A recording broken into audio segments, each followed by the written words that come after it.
quick's than swift. Day 12. That's how long it's taken, but Australia are off the mark. They've never taken longer to get off the mark in a men's ODI World Cup, but they are underway. They get 2 points with a quite comfortable victory over Sri Lanka, chasing down 215 with 88 balls to spare and 5 wickets in hand. Welcome to ESPN Cricinform Match Day, presented by Maruti Suzuki Arena. There you have the confirmation. Sri Lanka had opted to bat in match number 14 in Lucknow.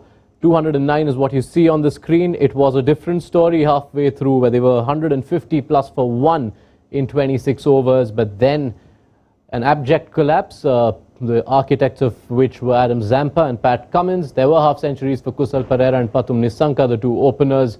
The Chase, Australia, they lost Warner early, they lost Smith early, but then you had half centuries from Mitchell Marsh and Josh Inglis, first World Cup half centuries for both, and a composed 40 to go with that from Marnus Labuschagne, before Glenn Maxwell and Marcus Stoinis had some fun to ensure that they got over the line in just 35.2 overs, also ensuring they just bettered Tom Moody's mark. But Tom Moody is the winner of our internal sweepstakes. It's a good evening to Deep Dasgupta in our studios and Tom Moody and Farveez Maharoof, who join us.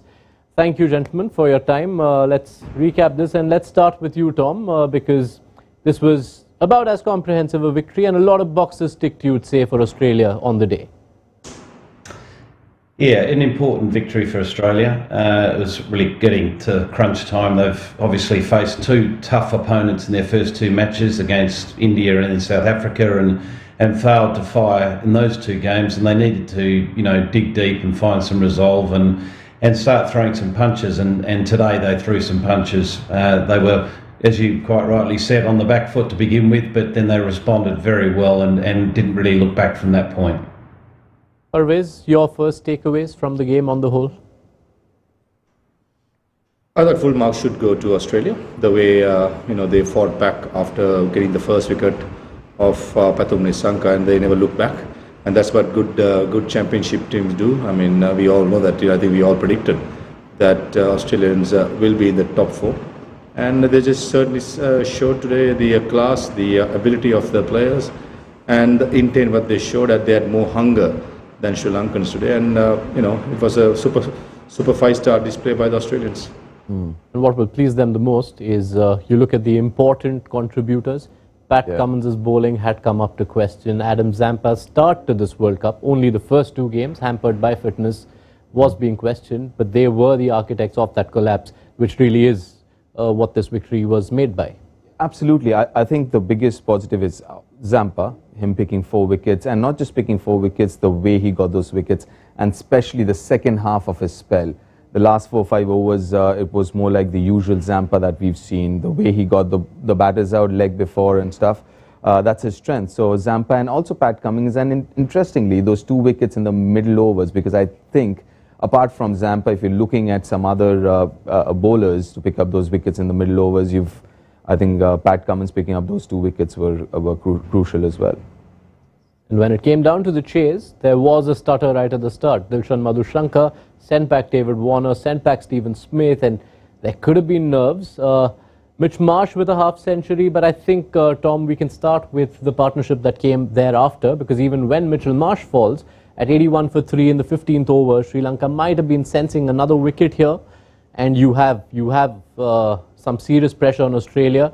But Labuschagne and Inglis, with that partnership, they shut the door and did it quite comfortably.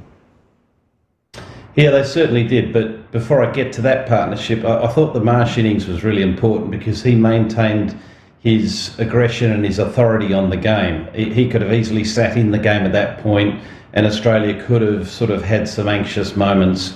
Madhushanka bowled superbly well with that new ball. And deserves all the accolades that goes his way, because he was a standout bowler.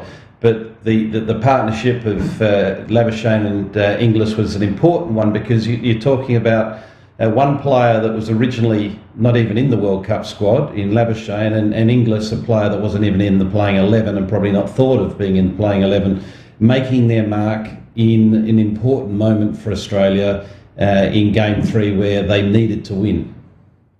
For Inglis to get those runs on his back, almost being there till the end of the chase, also will make Australia and the camp breathe a little easier, because it couldn't have been an easy choice. Alex Carey has been around, been your preferred gloveman for a while, and to take that call one game into a World Cup campaign, they'll breathe a little easy. Definitely, yes. Also the fact that you've gone in with all right-hand middle order.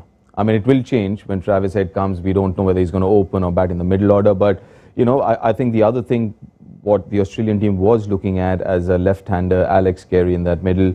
But yeah, big call, and it's come good. And especially, I mean, I just remember the warm-up game where he batted, and he batted so beautifully. So I think maybe the right call, but a tough one, like you said, straight after the first game. Yeah.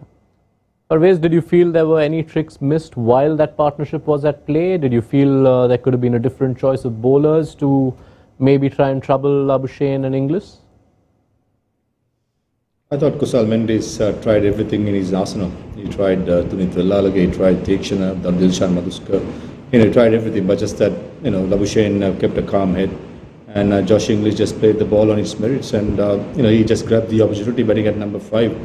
So I thought it was a complete performance by Australia, and for Sri Lanka with the ball, yes, there was a big difference in scores, and the bowlers have to be aggressive, have to be bowling to pick up wickets, but unfortunately, apart from the new ball, I don't think the spinners didn't get much purchase of this Lucknow pitch.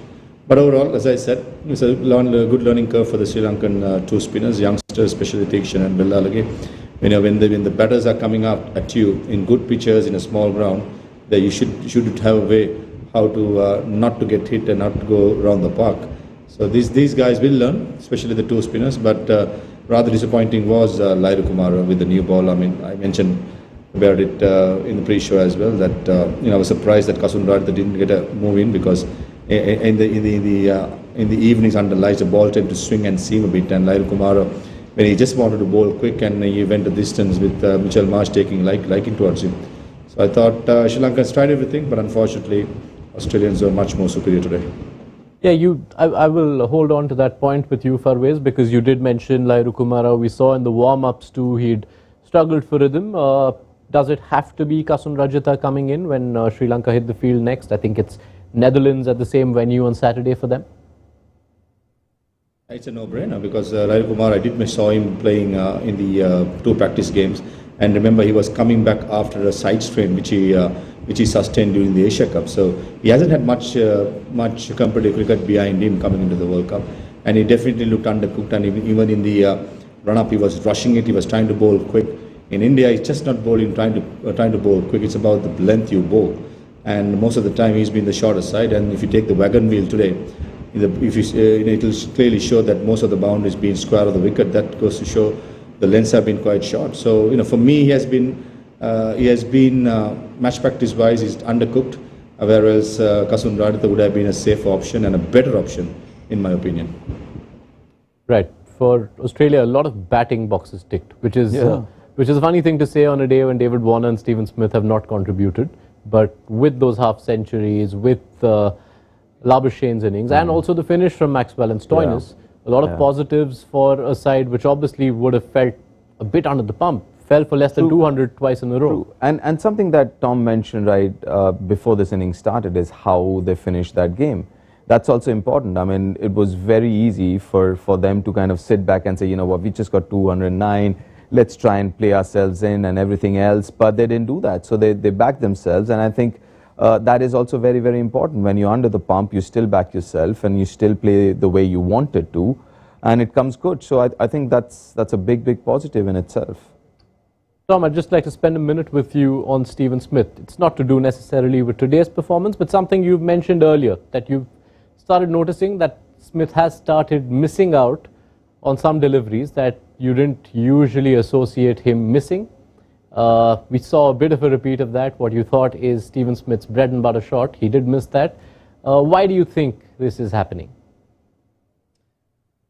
Look, it is interesting because I think over the last 12 months, or if not a fraction longer, that bread and butter shot off the stumps that he'd hit through the leg side, anywhere from behind square through to wide mid-on, it seemed to find the middle of the bat every single time. But more often than not now, he's missing those. And tonight was a classic example. It was a very nice delivery, swung in, but Smith would have gone in knowing exactly what Nissanka would have been trying to do, and he would have, been conscious of where he needed to be, head position technically and everything else. But at the moment, there's obviously something going wrong in the pathway of his bat, and he's got quite a complicated technique. It's not like he's got, a classical technique that you see, your Tendulkars of the world, or the Babar Azams, or the Kohlis of the world, or Joe Roots of the world. They have that sort of very, simple technique.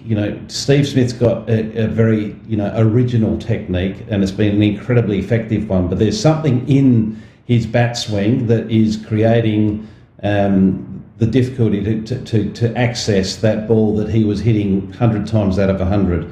I'm sure if anyone's going to sort of dig deep and try to find that needle in the haystack, it'll be Steve Smith, because he is a real student of the game, and he'll be more frustrated than anyone else about, his mode of dismissal.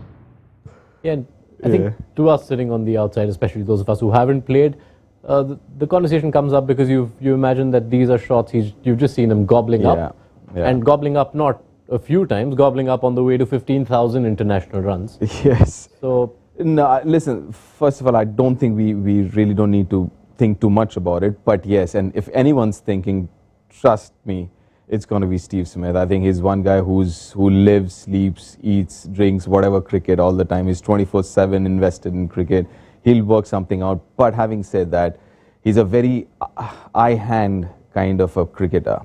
And someone like Virendra Sehwag, if you think about it. So, when with age and everything else, you've got to start, trying to get that technique as simple as possible, as repeatable as possible. So those things, I'm sure he'll start thinking about it slowly from here on. Farveez, just a final word on the bowling. The one thing that did stand out positively was Dilshan Madhushanka with that new ball, the way he troubled Australia. What does that mean for Sri Lanka? How much will that play a factor? Can we expect him to be the go-to new ball bowler now in the games coming up? It's Netherlands next. I think he's been the go-to new ball bowler right throughout this World Cup. He has been bowling really well. Even against South Africa, he bowled well, and if I remember right, he trapped Bavuma LPW. And even in the Pakistan game, he picked up a couple of wickets of Imam and Babar. So I think he's been the go-to man for Dasun as well as Kusal Mendes as a captain with the new ball. And he's just young. He's just 21 years old. He's just actually a rookie still. It goes to show the inexperience of the Sri Lankan attack. A 21-year-old is leading the attack. And whereas far experienced Laidu Kumar was going for runs, and he didn't have much contribution to do today. So I think he's been, when I said he, I mean Dilshan Madhushanka has been the real positive right throughout this World Cup ever since he made his debut. So I think hope and pray that all Sri Lankans that Dilshan Madhushanka keep fit and continue to lead this young attack in the next 6 games coming up. Between Madhushanka and the openers, the way they performed, they had their positives today, Sri Lanka. The middle order has been in good form. This you can write off as one bad game because they did score 300 plus in the previous games. So, I mean, I know you see the scorecard and it reads 3 losses out of 3. Yeah. But they have things to pick and build from. Absolutely, yes. I don't think as far as their batting is concerned, they really need to worry too much. Maybe that Dhananjay De Silva position number 6 or something like that. Apart from that, I think they've got a really well-settled batting order and a really good batting order at that. It's just that they're bowling. Obviously, we've mentioned this a few times about missing Hasaranga, missing Chamira and all of that. But, that bowling lineup, it's good, it's talented, it has a lot of potential, but the lack of experience, which obviously, I mean, someone like Pathirana, for me, I think he's kind of pushed into that position. I don't think he's ready for 10-over format or the 50-over format. Someone like him, he will grow in confidence, in experience and all that, and all of them will. So, sooner or later, there'll be a really, really good complete unit. As of now, I think they're a little over-dependent on the batting unit to a certain extent. Tom, a final word on Australia with you. We've spoken of all the boxes they checked today. For you, which was the most important one that has been ticked here in Lucknow? Getting 2 points, first and foremost. But I think we touched on it really. I think the contributions of players that have gone quiet Pat Cummins, there was starting question marks around his leadership and his bowling and his impact in ODIs. That box has been ticked. I felt Adam Zampa was another one that was well short of form. He shone today, taking 4 wickets, so that was an important box to be ticked. The concern with Zampa is his hip injury. What extent that is. Can he get over that before the next game? Because it just shows how important he is to that Australian attack. And also just the likes of, Josh Inglis getting his first half century in that role. He's come in under pressure, having to replace a player that's been in that seat for a long period of time in Alex Carey. And Mitch Marsh at the top of the order, I think, is an important one for Australia. Mitch Marsh is the one that's really left runs on the table tonight. He should have been 100 not out, and he'll go to bed tonight and toss and turn knowing that he's missed out on getting 100 not out, and he'll take a lot out of that game today. Correct. Let's put the points table on the screen soon, which I guess is what I should have done anyway, instead of rambling with that question to Tom, because it does confirm it, that Australia are underway. It leaves Sri Lanka and Netherlands as the only two teams yet to get off the mark. It is the most belated start for Australia at any World Cup, and but 2 points done for them. They next face Pakistan in Bangalore on Friday. I know it's way too early to be thinking of permutations and combinations, but just seeing how things are playing out, it does feel like an early 4-pointer, if I can call it that. Oh yeah, 100%, yes. Because if you look at the table right now, there are quite a few, and this, what I honestly believe, is this is going to be one of the most competitive World Cups. At least when it started, it seemed like that, and I think teams like England and Australia have started slowly, but they'll pick it up. They'll pick it up as they go on in this tournament. And those games like, Pakistan, again, another one of those teams. They're 2 out of 3 as of now. Big game, that one. Huge. Yeah, between that and England, South Africa on Saturday, it feels like this is a blockbuster weekend. Actually, there's a very, very important week from that perspective. A lot of important games here. Yes, it should be a lot to look forward to in the week coming ahead. These gentlemen will be joining us at various parts. I know it's late enough, but I have the happy news that it's not struck 10 p.m. IST and we are calling it a night here. Thank you so much, Farveez, Tom, for your company. Pleasure as always chatting to you gentlemen. Thank you, Deep, for your time. Maybe the next meeting on some other flight we take together. That does it from us. Be sure, the captains, what have they said, what happens in the pressers, everything will be covered for you on the ESPN Cricinfo mobile app. Be sure to download it if you haven't already. And with that, that does things from us on this Monday on Maruti Suzuki Arena presents ESPN Cricinfo Matchday.